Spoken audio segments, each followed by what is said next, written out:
ಬೆಂಗಳೂರಿಗೆ ಹೋಗಿ ರಾಜೀನಾಮೆ ಕೊಡ್ತೀನಿ ಅಂದಿದ್ರು. ಆದ್ರೆ ರಮೇಶ್ ಜಾರಕಿಹೊಳಿ ಈಗ ಉಲ್ಟಾ ಹೊಡೆದಿದ್ದಾನೆ ಅಂತ ಸಹೋದರನ ವಿರುದ್ಧ ಸಚಿವ ಸತೀಶ್ ಜಾರಕಿಹೊಳಿ ವಾಗ್ದಾಳಿ ನಡೆಸಿದ್ದಾರೆ.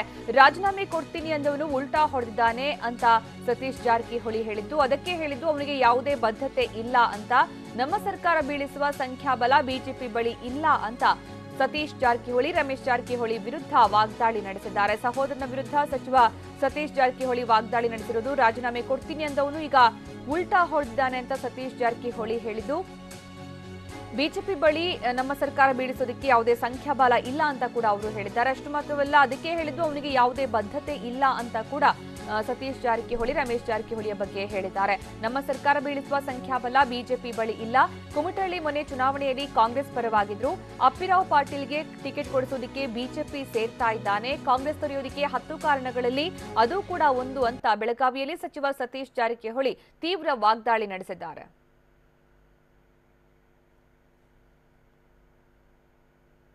ಈ ಬಗ್ಗೆ ಹೆಚ್ಚಿನ ಮಾಹಿತಿ ನೀಡ್ತಾರೆ ನಮ್ಮ ಪ್ರತಿನಿಧಿ ರೆಹಮತ್ ಕಂಚುಗ. ರೆಹಮತ್, ಈಗಾಗಲೇ ಸತೀಶ್ ಜಾರಕಿಹೊಳಿ ಮಾತಾಡಿರುವಂತಹ ಆಡಿಯೋ ಸಾಕಷ್ಟು ಸುದ್ದಿಗೆ ಗ್ರಾಸವಾಗಿದೆ. ಅದರ ಜೊತೆಗೆ ಈಗ ಸತೀಶ್ ಜಾರಕಿಹೊಳಿ ಮತ್ತೆ ರಮೇಶ್ ಜಾರಕಿಹೊಳಿ ವಿರುದ್ಧ ಹರಿಹಾಯ್ದಿದ್ದಾರೆ. ಏನೇನು ಹೇಳಿದ್ದಾರೆ ಅವರು? ಅಂದ್ರೆ ರಮೇಶ್ ಜಾರಕಿಹೊಳಿ ಪಕ್ಷ ಬಿಡೋಕೆ ಅಂಬಿರಾವ್ ಮತ್ತೆ ಅವರ ಸಹೋದರ ಇಬ್ರು ಕೂಡ ಕಾರಣ ಅನ್ನುವಂತಹ ಮಾತನ್ನ ಮತ್ತೊಂದ್ಸರಿ ಅವರು ರಿಪೀಟ್ ಮಾಡಿದ್ದಾರೆ. ಇವತ್ತು ಮಾಧ್ಯಮದವ್ರ ಜೊತೆ ಮಾತಾಡುವಾಗ ಅದನ್ನ ಅವರು ಕ್ಲಿಯರ್ ಕಟ್ ಆಗಿ ಹೇಳಿದ್ದಾರೆ.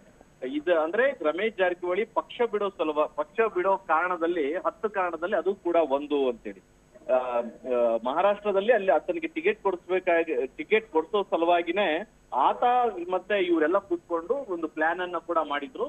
ಸೊ ಆ ಒಂದು ಹಿನ್ನೆಲೆಯಲ್ಲಿ ಈ ರಮೇಶ್ ಜಾರಕಿಹೊಳಿ ಈಗ ಕಾಂಗ್ರೆಸ್ ಬಿಟ್ಟು ಬಿಜೆಪಿಯನ್ನ ಸೇರ್ತಾ ಇದ್ದಾರೆ ಅನ್ನುವಂತ ಒಂದು ಮಾತನ್ನು ಕೂಡ ಹೇಳ್ತಾ ಇದ್ದಾರೆ. ಅದ್ರ ಜೊತೆಗೆ ಅವರು ಈಗ ನಾನು ಅದ್ರ ಬಗ್ಗೆ ಹೆಚ್ಚಿಗೆ ಹೇಳಕ್ ನಾನು ಏನೂ ಉಳಿದಿಲ್ಲ ಅನ್ನುವಂತ ಮಾತನ್ನು ಕೂಡ ಹೇಳಿದ್ರು.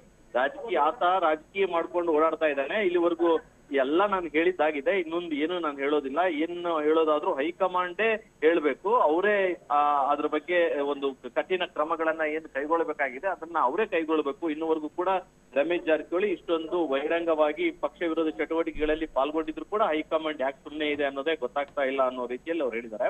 ಬೆಂಗಳೂರಿಗೆ ಹೋಗಿ ಮತ್ತೆ ರಮೇಶ್ ಉಲ್ಟಾ ಕೂಡ ಹೊಡೆದಿದ್ದಾರೆ.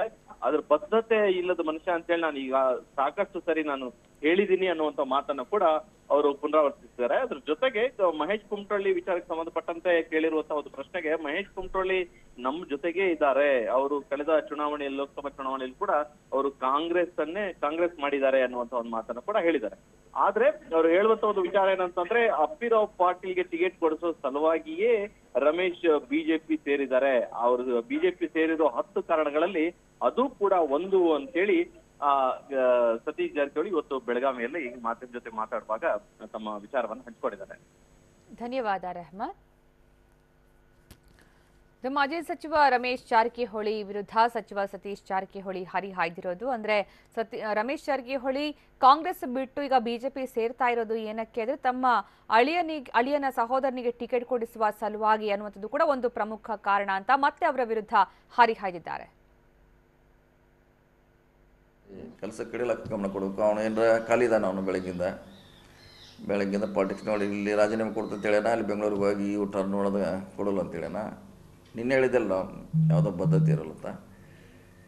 ಇನ್ನೇ ನಾವು ಹೇಳಿದ್ದೀವಿ, ಇನ್ನೇನು ಹೇಳ್ಬೇಕಾರೆ ಅವನ ಬಗ್ಗೆ ನಮ್ಮಾಗಿದ್ದು ಹೈಕಮಾಂಡ್ ಇದೆ, ರಾಜ್ಯಾಧ್ಯಕ್ಷ ಇದ್ದಾರೆ, ಸಿದ್ದರಾಮಯ್ಯ ಇದ್ದಾರೆ, ಅವ್ರು ಇನ್ನೂ ಹೇಳಬೇಕಾಯ್ತು ಅವನ ಬಗ್ಗೆ. ನಾವು ಎಷ್ಟು ಹೇಳಬೇಕಾಯ್ತು ಅವನ ಬಗ್ಗೆ ಹೇಳಿದ್ದೀವಿ. ಇನ್ನು ದಿವಸ ಅವನ ಬಗ್ಗೆ ಹೇಳಲಿಕ್ಕೆ ನಮಗಂತೂ ಸಮಯ ಇಲ್ಲವೇ ಇಲ್ಲ. ಯಾಕೆ ಇನ್ನು ಸುಮಾರು ಜನ ಇನ್ನು ಬೆಳಗ್ಗಿಂದ ಸ್ಟಾರ್ಟ್ ಆಗ್ತದೆ ಜನ ಬರಲಿಕ್ಕೆ. ಇಲ್ಲಿ ಚುನಾವಣೆ ಯಾರು ನಮ್ಮ ಕಡೆ ಬಂದಿಲ್ಲ. ಸೊ ಏನಾರು ಅಂತ ಅವಶ್ಯಕತೆ ಇತ್ತು ಹೊಸದಿದ್ರೆ ಅದ್ರ ಬಗ್ಗೆ ಹೇಳ್ತೀವಿ. ಈಗೇನು ಕೊಡೋದು ಬಿಡೋದು ನೀನು ಹೇಳಿದೆ, ಅವ್ರಿಗೆ ಬಿಟ್ಟು ವಿಚಾರ, ಯಾವಾಗ ಕೊಡ್ತಾರೆ ಯಾಕೆ ಕೊಡ್ತಾರೆ ಅನ್ನೋದು ಅವ್ರಿಗೆ ಬಿಟ್ಟು ವಿಚಾರ ಅಂತ ಹೇಳಿದ್ದೀನಿ. ನಮ್ಮ ಸರ್ಕಾರ ಬೆಳೆಸೋಷ್ಟು ಸಂಖ್ಯಾಬಲ ಅವ್ರ ಕಡೆ ಇಲ್ಲ. 3-4 ಸಾರಿ ಅಟೆಂಪ್ಟ್ ಮಾಡಿದ್ದಾರೆ, ಆಗಿಲ್ಲ. ಈಗೂ ಕೂಡ ಅದನ್ನೇ ಮಾಡ್ತಾರೆ. ಈಗ ರಮೇಶ್ ಜಾರಕಿಹೊಳಿಗೆ ತೊಂದರೆ ಆಗಿದೆ ಅಂತ ಇಡೀ ಬೇರೆಯವ್ರಿಗೆ ತೊಂದರೆ ಆಗಿಲ್ಲ. ಇವನೇನೋ ಇಂಡಿವಿಜುವಲ್ ಪ್ರಾಬ್ಲಮ್ ತೊಂದರೆ, ಬೇರೆಯವ್ರಿಗೇನು ಸಮಸ್ಯೆ.